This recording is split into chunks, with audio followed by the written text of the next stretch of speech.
So I'm very excited on this edition of Isolation Interviews for Hospital Radio and, of course, for my YouTube channel. I'm joined by the super talented Tamzin Outhwaite. Thank you so much for joining me.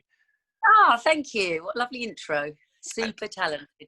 And it's good to see you because it's been a few years since we last spoke. So, I mean, what a busy time you've had. You've just been immensely busy. So, I mean, how have you been finding the last few years? I mean, it's been mad. Well, I'm trying to think because my memory is shot to bits now. So the last few years were, I suppose, the last 5 years started with like new tricks. So I went on to new tricks to take over from Amanda Redmond's character. And at the end of I think it was the 9th or the 10th series is when I started. And then I did 11 and 12, might have done 12 and 13, but anyway, it's a long running series.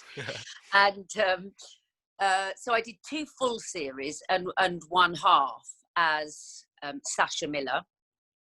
Absolutely loved it because working with Nicholas Lyndhurst and Larry Lamb, Dennis Lawson was just wonderful. Had a brilliant time doing that. And then I suppose when that finished, I did a bit of theatre. I did How the Other Half Loves at the Haymarket, which also loved, which was a really very successful run. And when that finished, gosh, I kind of need my CV in front of me because I can't remember. I did a few bits and bobs. I did Great Expectations, the film. I'm not sure when that was. And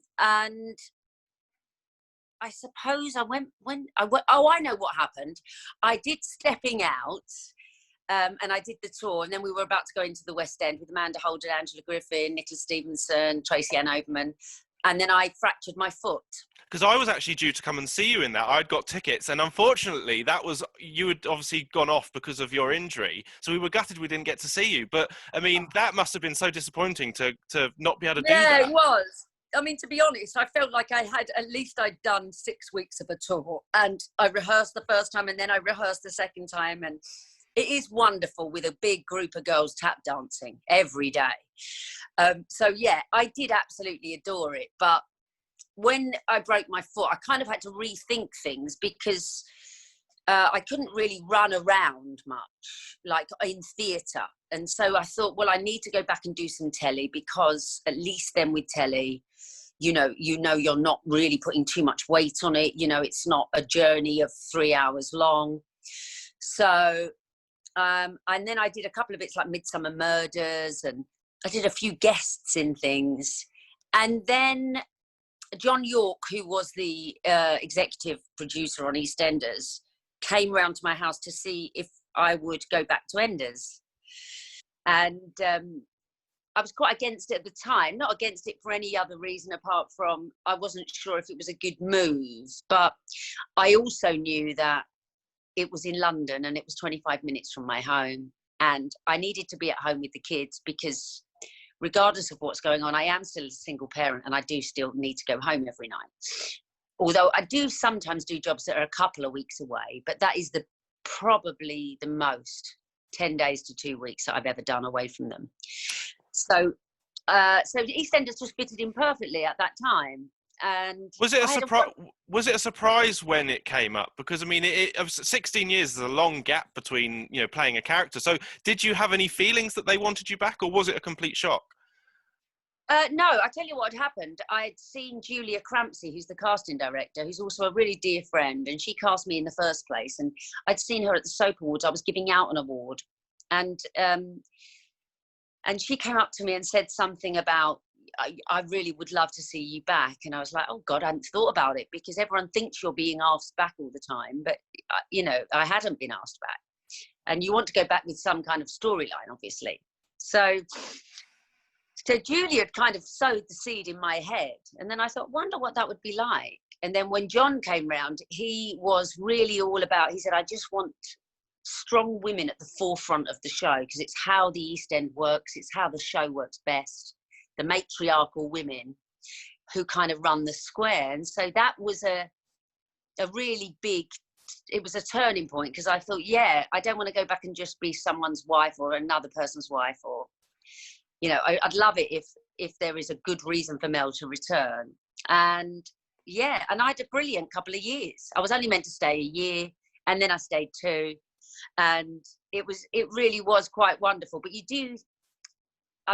do think when you leave a second time, oh gosh, am I going to be all right work-wise?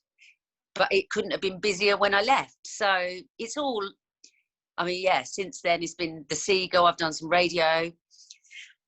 We got stopped, obviously, in the Seagull. I was about to start a really wonderful BBC One project, which now I'm waiting to find out when they go back. Will they go back? You know, everything's up in the air now, as you know, which is why you're making isolation interviews. Exactly. I mean, going back to EastEnders, obviously you got to go back, and it was, you know, you got to see all those faces that you had worked with before, i.e. like Letitia Dean, Stephen McFadden. It must have been nice to reconnect with, although I'm sure you've kept in contact, it's nice to properly get to work with people again that you have worked with in the past. Yeah, and to be honest, I'd worked with Letitia Dean, but not to this amount, not to that degree. You know, we were doing scenes together all the time, and I adore her. So being around her was wonderful. And also when they brought back Lucy Benjamin, who plays Lisa, it was like the 3 of us. It was very nostalgic. And also new friends, you know, I knew of Scott Maslin. We knew lots of the same people, and we have done over the years, but I didn't know him well. And getting to know him and working with Scott was that was a real high point for me. So Scott and Letitia and Lucy, you know, it was nostalgic, but also there were new relationships formed, which I adored. I mean, the other great thing with the return storyline is we got to see a different side to Mel, because this time I think obviously everything was going on with her son, and then she lost her son, and you could see physically that she was broken and that she was struggling. And I think, although in the end she died, spoiler alert for anyone who hasn't seen it, but you got to, you know, go work through those emotions, and working with Lucy Benjamin on these really powerful scenes. So you must have been amazed that you got these great scenes. Yeah. I was amazed, because it was an amazing storyline, and it was like the demise of Mel. Part of me would have loved to have seen her survive and then come out of her mental health issues and be a triumph and a success story. But you know, that doesn't necessarily make great viewing. So I completely understand it. But I do think that, you know, when you see women kind of come together, there's something really powerful, magical about it, and it's because for a long time, you know, they've been the underdog, I suppose, in lots of ways. So having that female empowerment felt really good. And as well, getting to see you work with Lucy again. I mean, I've interviewed Lucy and she's fantastic. I mean, the bond that you guys have on screen is just, it's lovely to watch, because you can tell that you get on really well in real life as well as on the show. Well, when you have a chemistry like that with someone, you know, I had it with Scott and I had it with Lucy and I have it with Tish. You do think, you know, you need to capitalize on that slightly, because you can see it's there naturally. So then, so then we did get a lot of stuff to do once Lucy came back. You know, female friendship is really, really powerful on screen, because you know that one woman is empowering another woman by their love and care and humor a lot of the time. And my character, Mel, hadn't had any real female friendship in EastEnders this time round, I mean. So to have Lucy come back, and it was like the team was strengthened, is how I felt, you know. And the connection, the natural connection that Scott and I had, that what was his character name? Jack and Mel, and Lisa and Mel. I mean, for me, that was like the partner and the best mate, and those connections were so strong, really strong. And yeah, I just loved working with both of them. I want to see, you know, you want to see more female friendship being explored on screen, not necessarily in one program, but generally across the board, which is why now I'm having the best time doing Dun Breedin, and I'm not even in the same room as any of them. I was going to say, we'll come on to that in a moment, because it's a fantastic series, and I was talking to Denise Welsh the other week, and it sounds fantastic. But I mean, you know, other than that, obviously life at the moment is very strange. We don't really know what's going on from one day to the next. How have you been coping with lockdown, being stuck at home? How are you finding it all? At the beginning, I was struggling when we first started. And then when Julie Graham phoned me and said, will you read this script? I thought, oh, okay. I didn't expect it to be done quite so soon. I thought that we'd be doing it when we come out of lockdown. So that's been a real saviour, because whether or not you like to admit it, without work, I feel a little bit, my work feeds me so much energy, and I'm sure yours does. So when you're not working at all, I struggle to see, apart from being a mum, I'm not so, I wasn't so great at the homeschooling. I'm certainly not very good at the cleaning. And suddenly you're at home all the time, being faced with the things that you're not necessarily very good at. And I suppose at work, you feel very appreciated, because people are, we're all in the same boat, but you feel appreciated for your talents and for your people skills and for your energy. And, and my kids don't have that relationship with me. They, I'm the mum. So I think it's difficult for them to have the same respect that they do for their teacher with their mum. But one of the things I've managed to get from lockdown is that, we won't get this time back. It is really lovely hanging out with your kids all the time and your partner, and finding games to play and doing stuff. And, whether it's gardening or painting, it's really unprecedented, but it's actually, to find the positive in it, it makes you feel really lucky. Emotional, up and down. I mean, I'm sure everyone's been on the Corona coaster. It really is up and down. But I'll never spend this much time with my children again, I'm sure, because it's 24/7, and it has been for 3 months. I mean, we were in lockdown from March the 16th when our show closed, and I was just about to start being at work every evening, all day and night Saturday. And as much as I can't wait to go back and do the Seagull, I was a little bit worried about how they would be with somebody looking after them every night. So in a way, it has been a blessing. And when we come to do the Seagull again, they'll be that tiny bit older, even if it's 3 months older. We don't know when it's going to happen, but, I'm sure that they've learned a lot during this lockdown as well about independence and coping. And I was going to say the other thing, of course, at the moment is that, everyone's got to be careful with their mental health and look after themselves, because, it can get quite frustrating when if you're stuck at home, not able to do anything. You just want to kind of, get back to some sort of normality. So I suppose, in a way, you're blessed that you're able to still do things from home. And that, brings on nicely to Dun Breedin, which is something you've got to do while at home. So you can still work, really. Yeah, well, we're filming our last episode tomorrow, bits today and some tomorrow. And, it's only 10, 15 minutes long each week. It's really easy to tap into it and watch 5 episodes in a row. It's episode 6 tomorrow, so today. So for me, it's been like a creative process, which I never thought I'd be able to do. And all of us have been like, it doesn't need to be perfect, but we're having a real good go. At filming our own series, most importantly, nothing to do with lockdown, and most importantly, about 6 really strong women who have a wonderful friendship with each other and are going through the menopause at the same time in very different situations and dealing with it very differently. The thing for me is that I want to watch women that are representing me on telly, because when I turn the TV on, I don't think all of us are represented that well at the moment, or I don't know anything. If you can think of anything, I'd love to know about it. Big Little Lies. Yeah, there we go. There we go.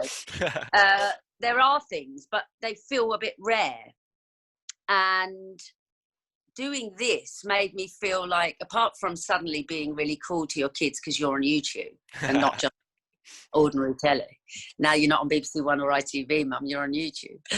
So I think what Julie's done is it's unsanitized, so she's allowed everybody to swear and everybody's speaking the language is raw, but it's as crass as 6 women would talk to each other on FaceTime. It's like, I'll do anything to make my mates laugh. Sometimes that turns me a bit crass, but if I can get a giggle out of them, I've won. I mean, So the other great thing with the series is obviously you've got an amazing cast. You've got Denise Welsh, Angela Griffin, Tracy Ann Oberman, Alison Newman. Have I missed anyone else off? Julie Graham, Julie Graham, perfect. I the missed the lead writer. off. Exactly her. But you've got an amazing cast there, and it must be strange because you're all quite close in real life, but you're not actually working together because you're from different places. So it must be the first time you've ever had to do that in your career. Oh yeah, because we will be filming. So my man Tom will be filming over my shoulder on the FaceTime I'm having with Angela, for instance, and then we will finish our FaceTime, and then he'll pick up all the shots that are of me. I mean, it's just a different, weird way of shooting on an iPhone 7, so it's not like on a really snazzy camera. But what everyone's managing to do with their resources is really quite something. So I feel really proud of it, because it's like, even my kids have been involved, all of our kids. I mean, did Denise talk about that? Yeah. She said obviously. So she's obviously had one of her sons was on Skype or Zoom playing her grandson, because she said that apparently he's obviously closer to being a grandson age than a son age. So you've been able to really get people doing camera work and all sorts. So it's a real family affair, you could say. Yeah, my dog's even in it, because she humps a lot. So we keep putting a cushion down and she humps the cushion, and it's quite funny. I don't know. I mean, I really think that there's room for something like this on, terrestrial television or Netflix or something, where you've got a group of women, because the majority of people watching television are this age females. And I don't think they're represented very well, especially not about the menopause. So I was going to say, you should be very proud of it, because I've loved so far everything I've watched. It is a fantastic series, and I thoroughly recommend that people check it out. Thank you. Yeah, we're filming some of it today.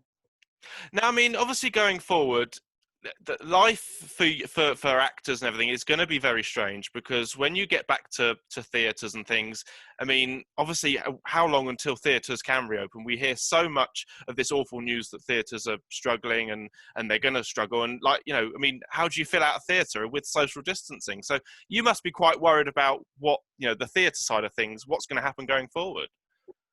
Do you know, it's not that I'm worried about myself and my career. It's that I love this industry, and there are a whole heap of people in it that are backstage, that are crew, that are creatives, that are writers, that are directors, that are producers, costume, I mean, the amount of people that would be affected if what some of the rumours you're hearing happen. I personally think that we will be desperate to get back into a theatre. I'm really missing going to the theatre and playing in the theatre. So, and also London itself, without the theatre, then the restaurants and the bars and everything around it is going to struggle, because they only really survive because of the theatre. So the West End is, in my opinion, the best theatre in the world. Yeah, but we have Broadway, but the West End Theatre is some of the best. I mean, the National, the Royal Court. So it does worry me that all of that is going to of course we're going to all struggle and suffer for a bit, but I get the feeling that the show must go on. That saying doesn't exist for nothing. And I feel like everything will come back, and it will come back bigger and better. It's just, we will have a hiatus that will be scary. I mean, even if it sort of starts off initially, because obviously we've got all this great technology with Zoom, Skype. So even if it was like the actors on stage, and for a little while you had to kind of do it where people could watch from home, and then eventually get the crowds back in. So it kind of, entices people back in, shows them that, the theatre's still there. Yeah, well, actually, that's not a bad idea. Almost like an advert for the show that maybe goes out, and it goes out once and it entices people in. I'm just trying to think how that would work, because people say sometimes that doesn't come across quite so well, but I've seen an awful lot of stuff during this lockdown that's been brilliant. I mean, everyone's been doing quizzes and exercising and all that. So why not live theatre on the internet? Zoom. Yeah, I know. Well, not on Zoom, but you could definitely, you'd need some really, really planned out camera shots. I'm just trying to think, because in the Seagull, everyone's journey, we're all there most of the time on stage. So everyone's journey would need to be captured. But yeah, I'd be well up for that. So obviously you're looking forward to getting back and doing, various bits and pieces. What will be your kind of next few jobs when life does go back to normal? What have you got to look forward to? The Seagull. We did 5 previews, and we're about to have our press night on the Thursday. So we had another 3 previews and then our press night. So we'd have to go back and rehearse again, start again really, but our theatre is still there, our set is still there, our photos out the front are all still there. It's like it's just been put on hold, and even all the stuff in the dressing room, my stuff's all still there. And I suppose, and then after that, I was doing a lovely job, which I don't think I'm allowed to talk about yet. So that was a BBC One drama, and that was filming, with a wonderful cast and a great script. So fingers crossed, we go back to that at some point. And then who knows? I mean, I'd like to say that Dun Breedin gets picked up by someone, because Julie is so quick anyway. She could get it and we could film it straight away. And I'd like to move from where we are shooting our last episode this week, which ends to be continued. I'd love that to continue without the social distancing, so we could all be in the same room. That would be a big, great way to obviously kick off with the next series. So fingers crossed for you there. Now, I was going to say, it's been an absolute pleasure talking to you. Thank you so much for giving up your time. Is there anything you'd like to say to anyone who's listening in hospital or watching online? Well, it's New Year now, isn't it? No, it's not. This isn't going out in New Year. There's something else we were doing. When is this going out? No, this is going out later today. So this will be available later. What would I say to people in hospital? Gosh, we're all in this together. It's hopefully, touch wood, not going to be long before everyone's happy and healthy. And if you get a spare minute, get on a laptop and watch Dun Breedin. Thank you so much. It's been an absolute pleasure. Keep safe, of course, and thanks again, Tamzin. Thank you. Thanks, Matthew. Take care, darling.